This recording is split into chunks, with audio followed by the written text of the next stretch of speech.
Renaud Girard, bonjour. Bonjour. Vous êtes le chroniqueur international pour donc le quotidien Le Figaro. Dans votre chronique sur les États-Unis, vous dites dernièrement que Donald Trump va donc diriger son pays comme un PDG. Est-ce que ça, c'est possible? Est-ce que c'est réaliste? Est-ce qu'on peut appliquer les règles de l'entreprise à un pays? Donald Trump n'a jamais fait de politique. Il n'a jamais été gouverneur d'un État américain. Il n'a aucun mandat. Il n'a même pas été représentant à la Chambre des représentants, il n'a pas été sénateur, il n'a pas été gouverneur, il n'a pas été maire d'une grande ville. En revanche, il a dirigé des entreprises. Donc je pense assez naturellement qu'il va diriger les États-Unis comme il dirige les entreprises, c'est-à-dire qu'il va essayer, un CEO américain, un PDG américain, il essaie de maximiser son profit. Je pense que Donald Trump, il va essayer de maximiser les intérêts de l'Amérique. C'est-à-dire que... Notamment en faisant payer la protection, en politique étrangère, par exemple, en politique étrangère, par exemple, il ne va pas appliquer, il ne va pas faire une politique d'expansion dans le monde entier, y compris par la force, comme l'avait fait W. Bush, des droits de l'homme et de la démocratie, non, mais il va simplement fortifier les positions américaines. Alors, notamment avec le Japon, c'est ce qu'on avait vu hier. Voilà, et par exemple avec le Japon, alors il pense, lui, Donald Trump, qu'il a intérêt à conserver une alliance avec le Japon, c'est pour ça une alliance stratégique, c'est pour ça qu'il a reçu le Premier ministre, mais peut-être va-t-il lui demander à lui, ce Premier ministre japonais, de payer davantage pour les forces américaines que les États-Unis mettent à disposition du Japon pour sa protection bien sûr face à la Chine aujourd'hui, à Okinawa, et il va également demander cet effort aux pays de l'OTAN, c'est-à-dire qu'il considère par exemple que des pays riches comme l'Allemagne, comme la Hollande, etc., ne financent pas suffisamment leur protection parce qu'en fait, ces pays-là sont protégés par les États-Unis d'Amérique. Il ne va pas faire la guerre comme les néoconservateurs pour répandre la démocratie et les droits de l'homme partout dans le monde. Ce n'est pas du tout son truc. Son truc, c'est maximiser les intérêts de l'Amérique. On va continuer à faire le tour du monde des élections présidentielles avec la Moldavie, pays de 3,5 millions d'habitants, coincé entre la Roumanie et l'Ukraine. Surprise aussi en Bulgarie.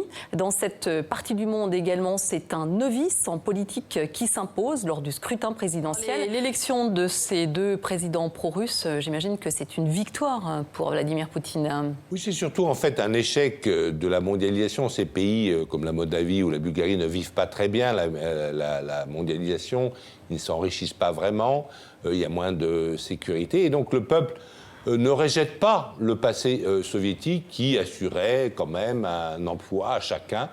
Et c'est ce qu'il a dit, là, le nouveau président, c'est qu'il ne veut pas rejeter le passé. Donc les Bulgares ont toujours été pro-russes, donc il veut assumer ce passé pro-russe de la Bulgarie.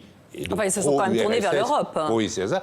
Ils sont intégrés en Europe, mais à l'intérieur de l'Europe, donc je pense qu'il va effectivement militer pour l'abandon des sanctions qui ont été décidées en 2014 contre la Russie, mais il ne va pas être seul à le faire, puisqu'il y a d'autres pays qui sont contre les sanctions commerciales contre la Russie. Je pense à Chypre, je pense à la Grèce, je pense même à l'Italie, je pense à la Hongrie, je pense à l'Espagne. Tous ces pays-là, en fait, considèrent qu'on se tire une balle dans le pied en faisant des sanctions contre la Russie, que de toute façon, ça ne changera pas, ces sanctions, la volonté politique de la Russie quant à l'affaire ukrainienne, et que donc il faut les abolir, ces sanctions, mais ça ne va pas changer l'orientation générale de la Bulgarie, qui va bien sûr rester en Europe, dans l'Union européenne, mais qui va simplement vouloir faire un effort avec d'autres pour ramener la Russie dans la famille européenne au sens large. Venons-en maintenant à la France qui, elle aussi, se prépare à la présidentielle 2017 avec le deuxième tour de la primaire de la droite ce dimanche.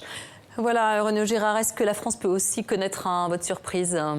Bien sûr que la France peut connaître un vote surprise. Le système français est différent du système anglo-saxon parce que le système français est à 2 tours. Alors vous pourriez même dire que c'est une élection qui devient très compliquée, l'élection française, parce qu'on peut dire que c'est à 6 tours, puisqu'il y a 2 tours dans la primaire de la droite, 2 tours dans la primaire de la gauche, et puis vous avez ensuite une élection présidentielle générale où il y a des candidats qui viennent d'ailleurs d'autres partis ou d'autres mouvements, même pas de partis, comme Emmanuel Macron, comme les écologistes, et c'est soumis aussi à 2 tours. Est-ce que les cartes peuvent être rebattues de façon drastique, comme on l'a vu aux États-Unis?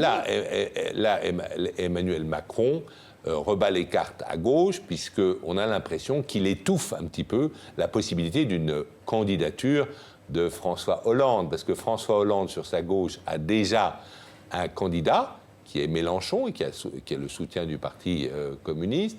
Et lui, ce libéral social, en quelque sorte, Emmanuel Macron vient sur sa droite pour prendre les électeurs socialistes qui sont quand même pour l'entreprise, pour la liberté d'entreprendre et la liberté du travail, et qui ne vont pas voter pour Hollande, puisqu'en fait Hollande n'a pas réussi en économie, il n'a pas réussi à résorber le chômage, il n'a pas réussi à faire que les investisseurs considèrent que la France est un pays de cocagne pour l'industrie et les services. Et donc, ces gens-là vont se porter sur Macron. Donc, je dirais que Emmanuel Macron rebat les cartes à gauche. Bon, on en reparle dans quelques mois, en tous les cas. Et l'on continue à développer l'actualité de la semaine avec la bataille de Mossoul en Irak. Vous avez titré votre dernière chronique sur l'Irak. Y aura-t-il un vainqueur à Mossoul? Ça vous paraît difficile aujourd'hui de le dire? Oui, parce que si ça ne va pas être totalement l'État irakien, parce que sans fédéralisme, cette affaire ne va pas tenir. Il faut que les régions sunnites puissent administrer elles-mêmes, de même que les régions kurdes au nord-est s'administrent déjà elles-mêmes, face à une majorité du pays qui est chiite. La Turquie elle-même a des intérêts, mais personne ne la laissera prendre Raqqa en Syrie et bien sûr intervenir plus à l'est, à Mossoul. Les Occidentaux, Mais comment on peut sortir de ce bourbier? Est-ce que vous avez une idée de la façon dont on peut s'en sortir? Sortir à court terme et à long terme. Pour les Occidentaux, effectivement, la première tâche, c'est de tuer les djihadistes sur place avant qu'ils ne puissent revenir en Occident. Oui, là je le dis tout à fait clairement. Tuer les djihadistes sur place avant qu'ils ne... Vous parlez aussi des Français, bien sûr, des Français ou des Européens qui ont rejoint le djihadisme. Avant qu'ils puissent revenir faire des Bataclans à Paris. Et puis, mais il faut aussi éviter que le chaos se réinstalle. C'est-à-dire il faut faire en sorte que ces régions arabes soient administrées par des Arabes, pas par des Kurdes, mais des Arabes sunnites, parce qu'elles sont sunnites, que ce soit les tribus sunnites qui administrent elles-mêmes ces régions, pour qu'il n'y ait pas un mécontentement, il n'y ait pas un chaos qui puisse favoriser un retour de mouvements extrémistes comme l'État islamique. Et puis aussi, il faut bien sûr éviter que ces musulmans fanatiques, ces activistes se répandent dans la nature en se cachant pour réapparaître plus tard ailleurs. Et bien sûr, je pense à des terrains comme la Libye. Nous avons eu des exemples de djihadistes qui ont quitté le théâtre irakien, le jugeant sans doute désespéré, pour se concentrer sur un autre théâtre, qui est le théâtre libyen. Voilà. Merci Renaud Girard d'avoir participé à cette émission et pour votre analyse de l'information internationale. Je rappelle votre dernier ouvrage, Le Monde en guerre, 50 clés pour le comprendre, des clés très, très riches d'enseignements. Merci encore, donc livre paru aux éditions Montparnasse. Merci de m'avoir invité.